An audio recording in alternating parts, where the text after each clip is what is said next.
जड़ भरत और राजा रहुगण की भेंट। श्री सुखदेव जी कहते हैं, राजन, एक बार सिंधु सोवीर देश का स्वामी राजा रहुगण पालकी पर चढ़कर जा रहा था। जब वह इक्सुमती नदी किनारे पहुंचा तब उसकी पालकी उठाने वाले कहारों के जमादार को एक कहार की आवश्यकता पड़ी। कहार की खोज करते समय देववश उसे ये ब्राह्मण देवता मिल गए।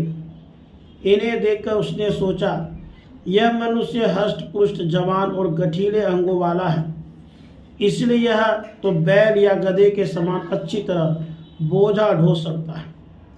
यह सोचकर उसने बेगार में पकड़े हुए अन्य कहारों के साथ इन्हें भी बलात् पकड़कर पालकी में जोड़ दिया।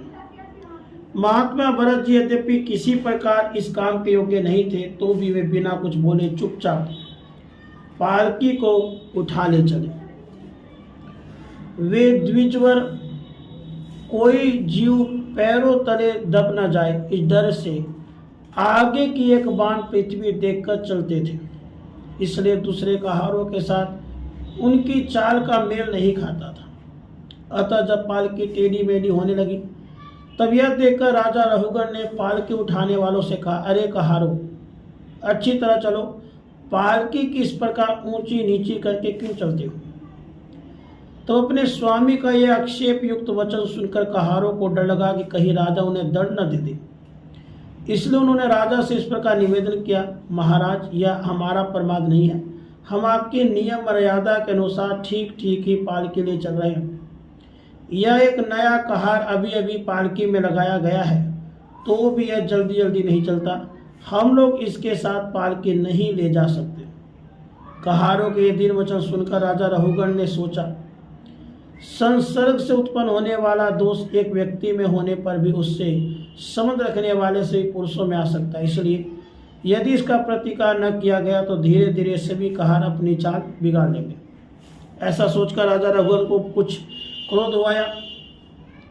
यद्यपि उसने महापुरुषों का सेवन किया था, तथापि क्षत्रिय स्वभाववश बलात् उसकी बुद्धि रजोगुण से व्याप्त हो गई और वह उन द्विश्रेष्ठ जिनका ब्रह्म तेज भस्म से ढके हुए अग्नि के समान प्रकट नहीं था, इस प्रकार व्यंग्य से भरे वचन कहने लगा, अरे भैया, बड़े दुख की बात है, अवश्य ही तुम बहुत थक गए हो। ज्ञात होता है तुम्हारी साथियों ने तुम्हें तनिक भी सहारा नहीं लगाया। इतने दूर से तुम अकेले ही बड़ी देर से पालकी ढोते चले आ रहे हो। तुम्हारा शरीर भी तो विशेष मोटा ताजा और हट्टा कट्टा नहीं है, और मित्र बुढ़ापे ने अलग तुम्हें दबा रखा है। इस प्रकार बहुत ताना मारने पर भी वे पहले की भांति चुपचाप पालकी उठाए चलते रहे। उन्होंने इसका कुछ भी भला बुरा ना माना, क्योंकि उनकी दृष्टि में तो पंचभूत इंद्रिय और अंतःकरण का संघात यह अपना अंतिम शरीर अविद्या का ही कार्य था। वह विविध अंगों से युक्त दिखाई देने पर ही वस्तुता था ही नहीं, इसलिए उसमें उनका मैं मेरेपन का मिथ्या अध्यास सर्वथा निवृत्त हो गया था और वे ब्रह्म हो गए थे। किंतु पालकी अब भी सीधे चाल से नहीं चल रही देखकर राजा रहुगण क्रोध से आग बबूला हो गया और कहने लगा, अरे यह क्या तू जीते ही मर गया है? तो मेरा निरादर करके मेरी आज्ञा का उल्लंघन कर रहा है। मालूम होता है तू सर्वथा प्रमादी है। अरे जैसे दंड पानी यमराज जन समुदाय को उसके अपराधों के लिए दंड देते हैं, उसी प्रकार मैं भी अभी तेरा इलाज किए देता हूं, तब तेरे होश ठिकाने आ जाएगा। रहुगण को राजा होने का अभिमान था, इसलिए वह इसी प्रकार बहुत सी अनाप शनाप बातें बोल रहा था। वह अपने को बड़ा पंडित समझता था, अतः रज तमयुक्त अभिमान के वशीभूत होकर उसने भगवान के अनन्य प्रीति पात्र भक्तवर भरत जी का तिरस्कार कर डाला। योगेश्वरों के विचित्र कहनी कथनी का उसे कुछ पता ही नहीं था। उसकी ऐसी कच्ची बुद्धि देखकर वे संपूर्ण प्राणियों के सुहृद एवं आत्मा ब्रह्मभूत ब्राह्मण देवता मुस्कुराए और बिना किसी प्रकार का अभिमान किए हुए इस प्रकार कहने लगे। जड़भरत ने कहा, राजन, तुमने जो कुछ कहा वह यथार्थ है, इसमें कोई उलाहना नहीं है। यदि भार नाम की कोई वस्तु है तो ढोने वाले के लिए है, यदि कोई मार्ग है तो वह चलने वाले के लिए है। मोटापन भी उसी का नाम है, वह इस सब शरीर के लिए है, आत्मा के लिए नहीं। ज्ञानी जन ऐसी बात नहीं करते। स्थूलता, कृष्णता आदि व्याधि, भूख प्यास, भय, कलह, इच्छा, बुढ़ापा, निद्रा, प्रेम, क्रोध, अभिमान, शोक, यह सब देहिमान को लेकर उत्पन्न होने वाले जीव में रहते हैं। मुझ में इनका लेस भी नहीं है।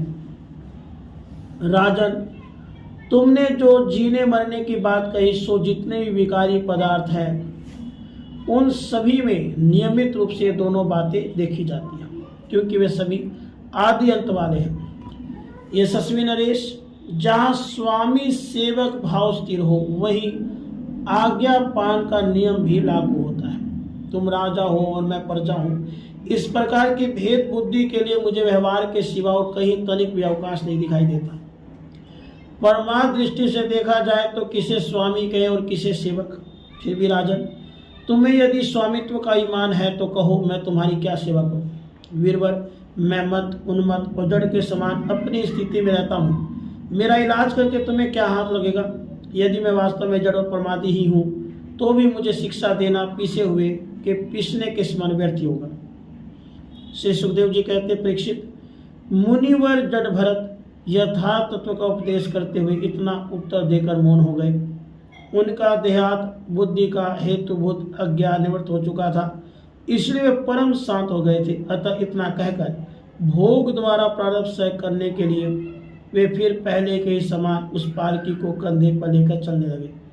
सिंधु सोवीर नरेश रहुगण भी अपनी उत्तम श्रद्धा के कारण तत्व जिज्ञासा का पूरा अधिकारी था। जब उसने उन द्विश्रेष्ठ को अनेकों योग ग्रंथों से समर्पित और हृदय की ग्रंथि का छेदन करने वाले ये वाक्य सुने, तो वह तत्काल पालकी से उतर पड़ा। उसका राजमत सर्वथा दूर हो गया। वह उनके चरणों में सिर रखकर अपना अपराध क्षमा कराते हुए इस प्रकार कहने लगा, देव, आपने दिविजों का चिन्ह यज्ञोपवीत धारण कर रखा है। बतलाइए इस प्रकार प्रच्छन्न भाव से विचरने वाले आप कौन हैं?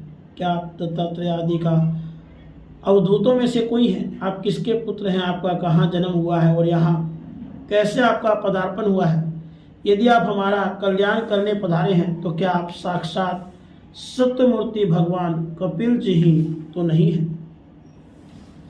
राधे कृष्ण।